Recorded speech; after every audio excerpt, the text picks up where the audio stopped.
Welcome again to the Sales Witch podcast. And today we have with us one of my dearest friends in the whole world, Jill Leberknight. She has been my trusted advisor and real estate agent for how many years now? Gosh, 10? Yeah, more than 15? I think it's more like, I think it might be more like, it's a lot of years. It might be a lot of years. We have talked a lot about this Sales Witch project, and Jill has a lot of wisdom in trying to find authenticity within her sales process. And so one of the things that I wanted to talk to you about was, and bring forward in the conversation, is how to be authentic as a salesperson. Now, Jill, identifies as a real estate agent. She's a leader. She is a creative force to be reckoned with in the world. And she's also a public servant. How did you come to see yourself as a public servant? How did that happen? Well, I tell this story often. It's one of my favorite stories, as you know, Kristen, but folks that are tuning in might not know that my entire formal education background is in theater. I am, have multiple degrees, finite degrees in theater, not just theater, but acting. That's what brought me to Texas to get my MFA in acting at UT. But I thought I was going to be on Broadway. Mm-hmm. I was a classically trained actor, singer, dancer, and nothing filled my heart more than being on the stage and entertaining people and, lifting people's spirits. I loved being a chorus girl and just coming in with the song and dance and just, energizing a house. Yeah. And I had an opportunity. I was working with the head of the theater department at Penn State. I went to Penn State undergrad, and she was the head of the University Resident Theater Company, and I was interning with her, and she invited me to this big ERTA event, college event in Philadelphia, and the keynote speaker was Anna Deavere Smith. Oh my! Smith, yes, gotta love her. Fires in the Mirror. Everyone does. She's an actor, playwright, activist, right? Professor, extraordinaire. But she was the keynote speaker, and I went to see her, and I thought, oh, I'm going to hear, and I had already seen her perform on Broadway, her very famous Fires in the Mirrors. Mm-hmm. When she won her first sort of Tony and Broadway awards for her writing and her performing. And I just thought I was going to soak in all the wisdom of a Broadway star. Right. And Kristen, she got up there and told this room full of college theater professors that she thought of herself not as an actor, but as a public servant. Yeah. And I swear to you, changed everything. The goosebumps. It was a very theatrical moment for me because I literally felt like the spotlight came down on me. I got really warm.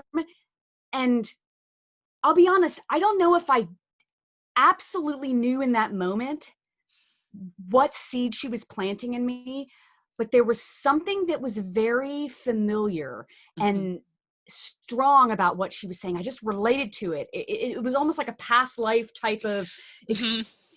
And what ended up happening is throughout my life, I became a high school drama teacher and community performer all throughout Austin. And I just found myself coming back to back to this idea of public servant. And when I went through the transition from high school drama teacher to real estate agent. Yes. And there were some fun jobs in between, college counselor and advisor and marketing development, all sorts Finding your way. I also had this calling that there was something in the business world or the development marketing world that I needed to do. And when I stepped into real estate, it was like things were coming together, and this idea of public servant and teacher. Yes. All of a sudden blended. Yeah, exactly. And I just, and I don't want to imply that it was a lightning bolt and as soon as I stepped into real estate, I knew exactly what I wanted to be. It took me a long time because I fought ideas of what I was supposed to be as a realtor. But eventually, after a lot of reflecting and self-examination, I realized that this seed had been percolating for years, this idea of public servant.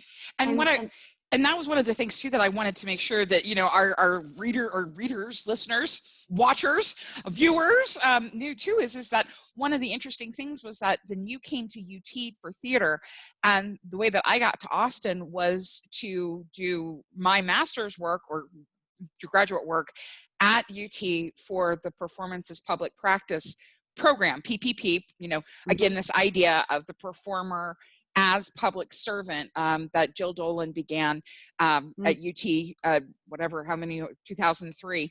And so I think coming from that same lineage, it's really empowering to see performance studies as a way, I always call it a lens. It's a lens, it's a toolkit to be able to do other things in the world. They say, well, why would you do performance studies and then go into sales?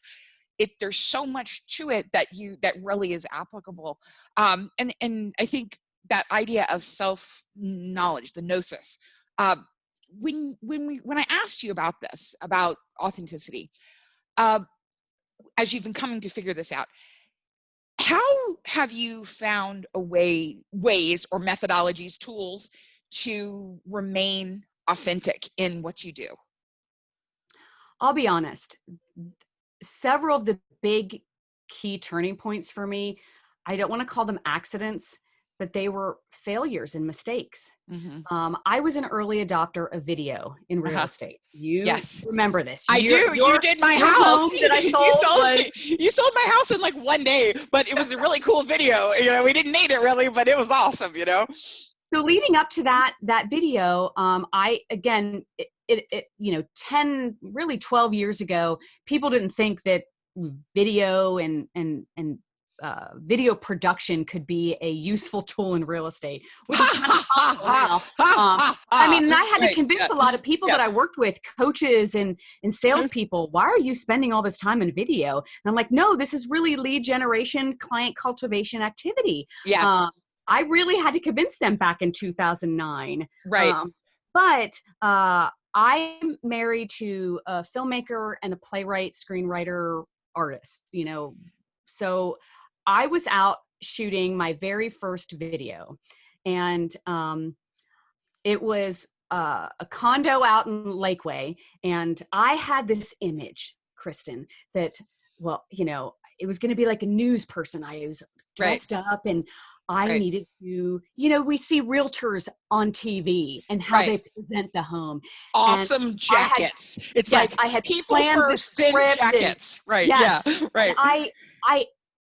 I had this character in my head. And I started to speak when, it's not like Damon said action, my husband, it was just like he was filming and I started to speak and he was like, stop, cut.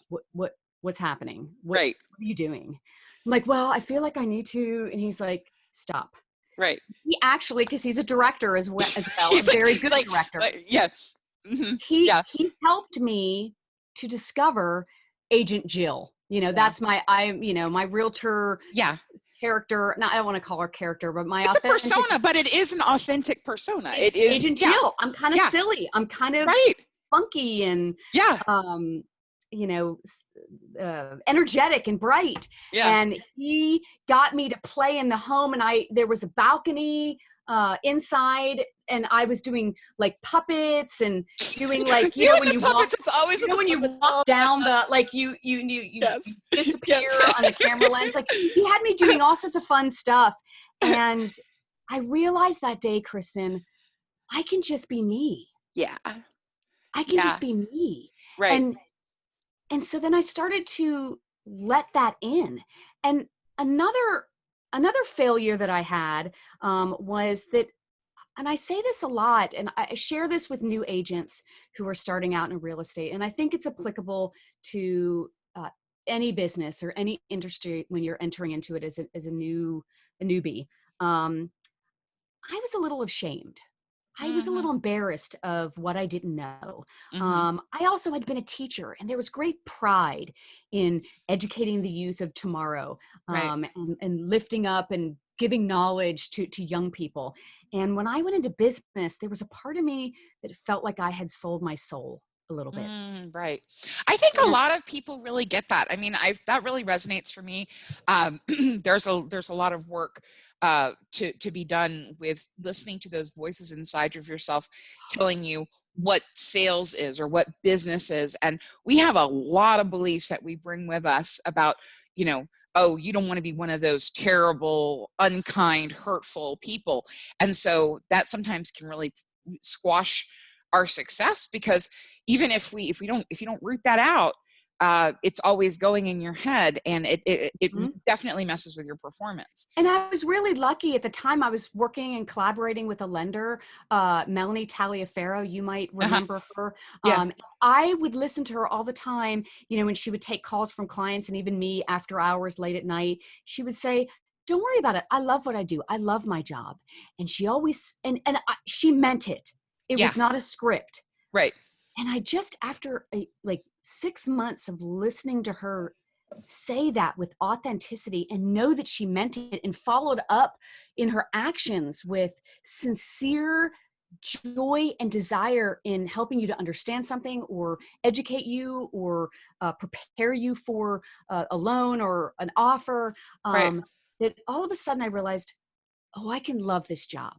Yes. And I just need to figure out what I'm doing. Right. Like, as a realtor, in a lot of industries, you step in and you're trained. This is how you sell. This is how you do a thing. This is how you Right. door knock, or you have to do these other things. Right. And oftentimes we just blindly accept and digest that as, the rule. Right. And I, through some failures and through sort of having a little bit of wisdom at the time, I entered into real estate in my, late 30s, mid 30s. I had a little bit of experience to trust that there was something else that I was supposed to be doing.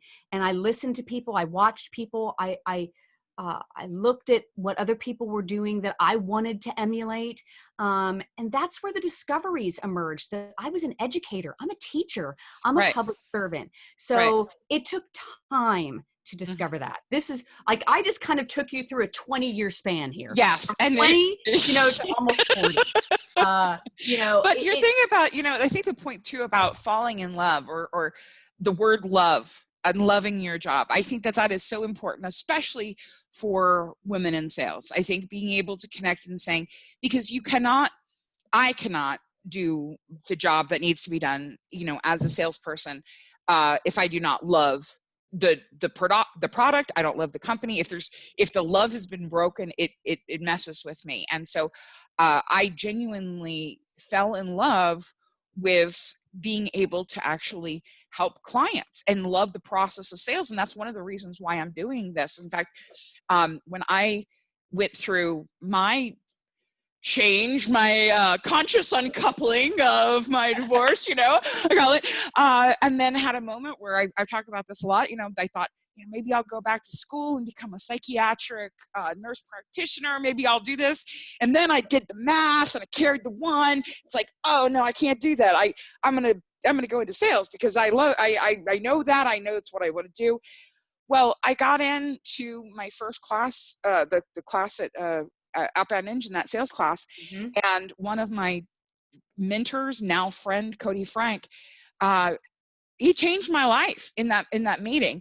He said, you have the opportunity right now to come in here and treat this just like a job, and it's a job that is going to happen, and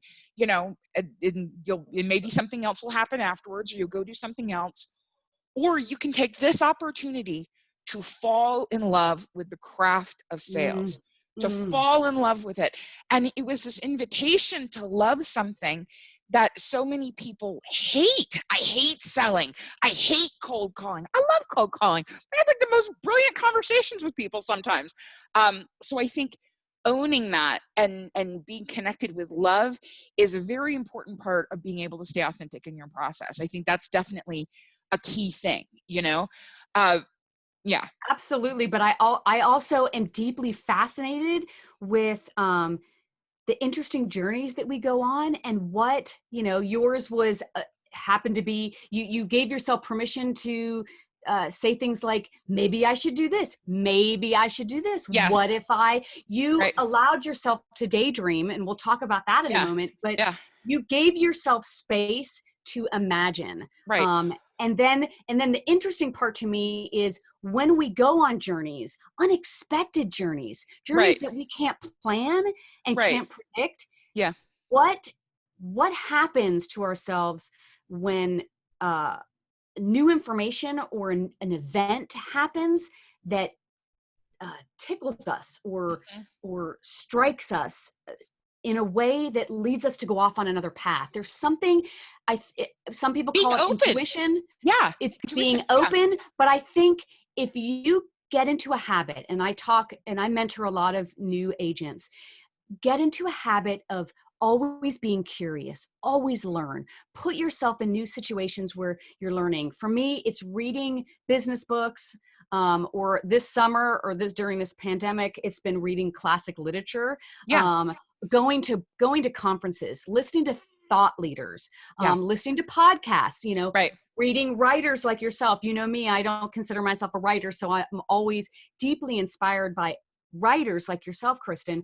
So if I'm exposing myself constantly to other ideas, it allows me to surf a little bit in this creative world. And eventually I happen upon moments or words that really resonate and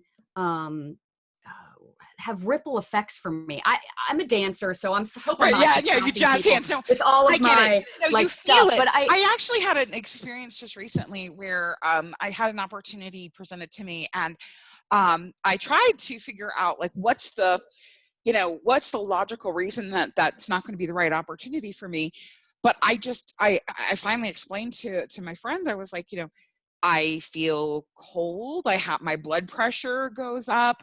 I just know it's wrong. And I think, I want to put a pin in this idea of being failure as a teacher, because that's I think we should have a longer conversation about failure. Oh, we can have many conversations. Yes. I would love to talk about that. Yeah, because I think that having even a panel of folks who've found success in their life, I think that it's key to embrace failure and say, that didn't work. That or that didn't work the way that I thought it was going to be, but what I learned is X, Y, and Z. And I think so much of the time, as human beings, but especially as women, it's so impossible to be anything besides perfect, Mm-hmm. And so how do you have any authentic experience when everything is supposed to have been, well, I had this great experience and then this great success? It's like, no, this thing really fucking sucked, and then this thing really fucking sucked. And you have to, I think, sometimes use those experiences of learning and growth.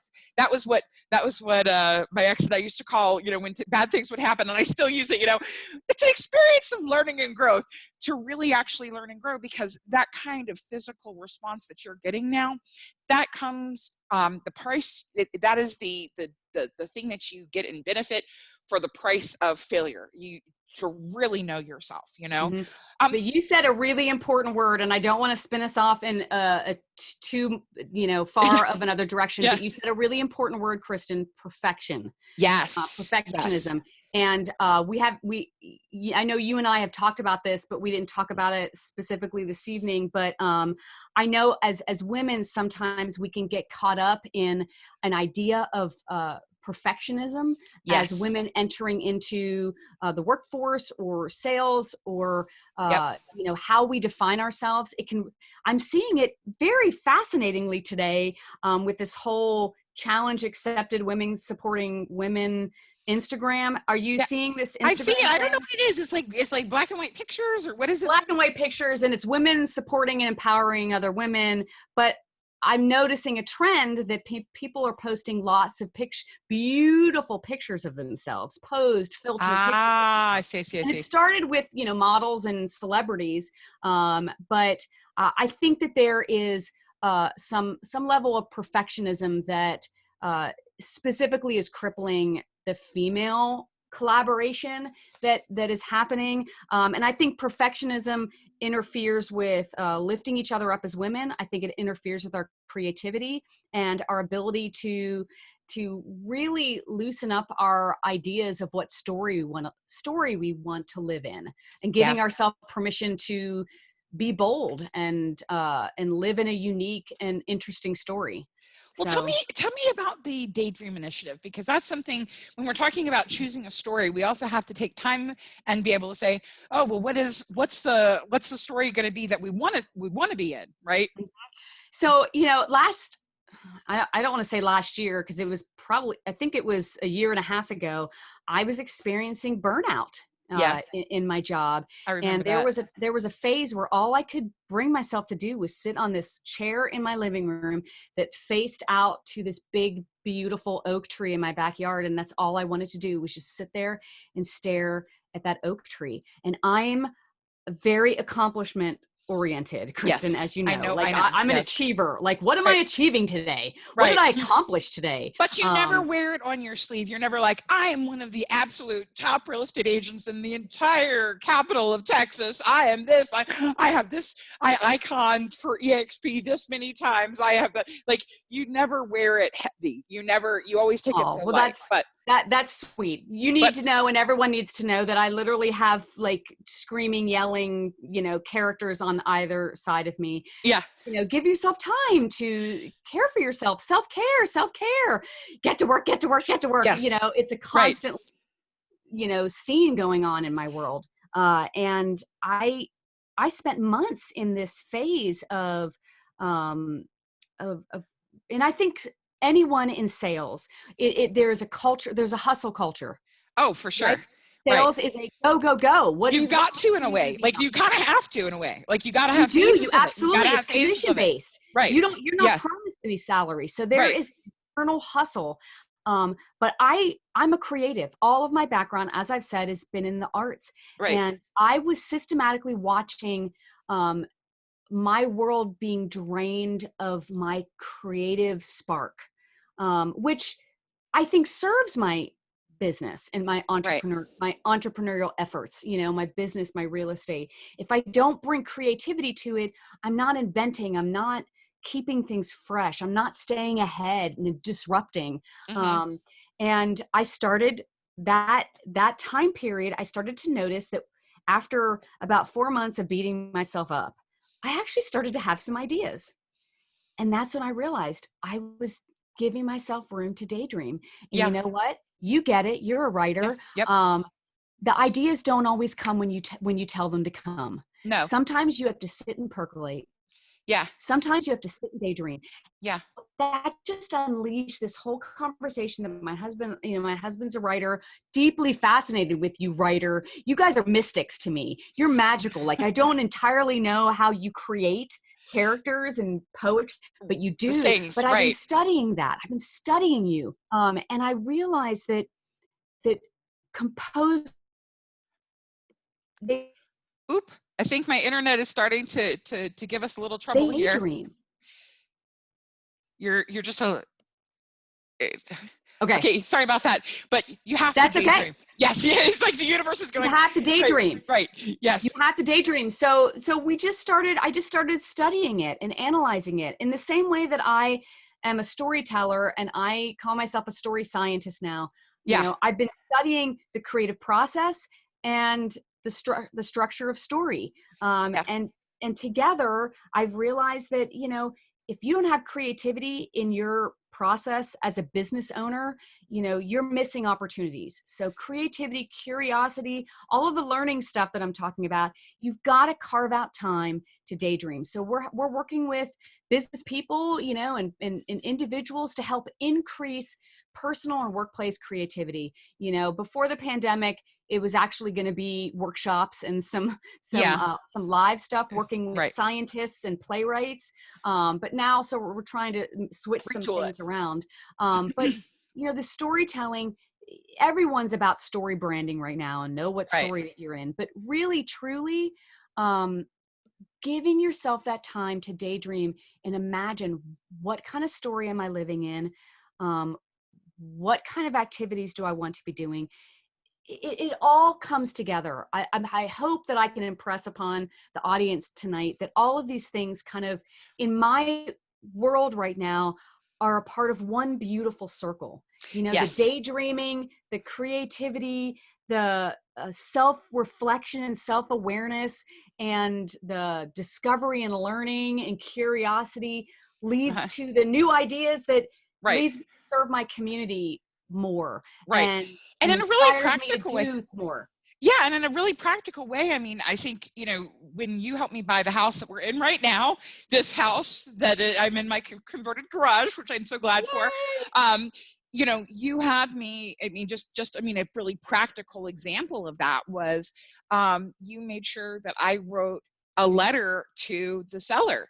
And remember, you know, I had come to the open house, and there were a lot of people who were interested in the property, and you had me write a letter to the seller. I included pictures of myself and my kids and the dream that I had for the house, and, you know, the work she had done in the gardens. And we got this house. And then you negotiated the heck out of that, the whole thing, and made it so that this was a dream as a single mom to come true. And so, you know, these kind of lofty ideals that someone might say, well, why would you just sit and look at an oak tree? You know, get out there and hustle. Well, what is the outcome? Well, the outcome also comes in very practical things that you do with your clients to make it so that you are different than everyone else, you know? Absolutely. So that daydream for me led to the, why am I doing, when I was really burned out, why am I doing this? What good am I doing for the community? Oh, I'm serving and helping single moms and families and retirees. I'm helping them do X, Y, Z. And it just, that reflective time, that discovery and awareness led me to a place where I deeply understood what interests me, what I'm passionate about. I'm passionate about service and education. Yeah. I always tell people I want to provide you with all the information, facts, and knowledge so that you can make a healthy decision for you. Right. I sometimes call myself a real estate doula. You know, have done that for me. Is absolutely midwife. true. Yes, absolutely. You know? So I don't take it personally. The baby's going to come out. There's going to be some pain, but it's my job to navigate you through the process, because I know how important the nest is for someone. Certainly during this pandemic. I mean, during the height of shelter in place, I was working with 7 families at one time that they did not want to be out. It, but they were dealing with, you know, job transfers and, you know, growing families. Pressures, they had to find a home, and you started to realize the essential nature of home. So to me, the journey, the 15, 16, almost 16-year journey of real estate has been about really discovering what that sales process is. It's about the people. See, the action is in the other, you know, in acting terms, you always want to figure out, what am I doing to the other person? I am trying to be in service, empower, inspire, serve. Well, let me ask you this, because we actually have 1 minute before my free Zoom goes away. How does somebody connect with you if they wanted to be on your team? If they wanted to join the Agent Jill team, if they wanted to learn more about EXP, how do they get more of you on the daily basis? Where would they go? Absolutely. agentjill.com. Go to our story, my mission. I've got the narrative there all about me. And then I have a join us. You know, I'm looking to create a troop of people that want to serve the greater good. That recognize that being here on this earth, you know, to be a leader is to step up. Any of us can be chief. Any of us can step up and serve our community. We don't have to be given a title. So I would love and welcome and train people and collaborate with experienced agents to join in this mission of serving others. So and that's all over the country, right? All over the country. Yeah, absolutely. You don't have to be here in Austin. EXP is national, and we're cloud brokerage. So I can be collaborating, and our troop of community servants can be serving. We're in Canada and UK and Australia even. Awesome. Well, I would encourage anybody, new agent, someone who's mid-career or even senior, to partner up with you and really tap into the energy that you've got and that you bring to everything that you do.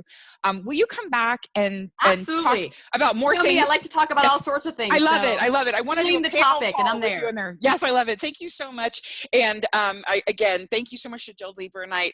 And great. We'll talk soon. Bye-bye. I always like to put my clown news on. Bye-bye. Bye. Love you. Bye.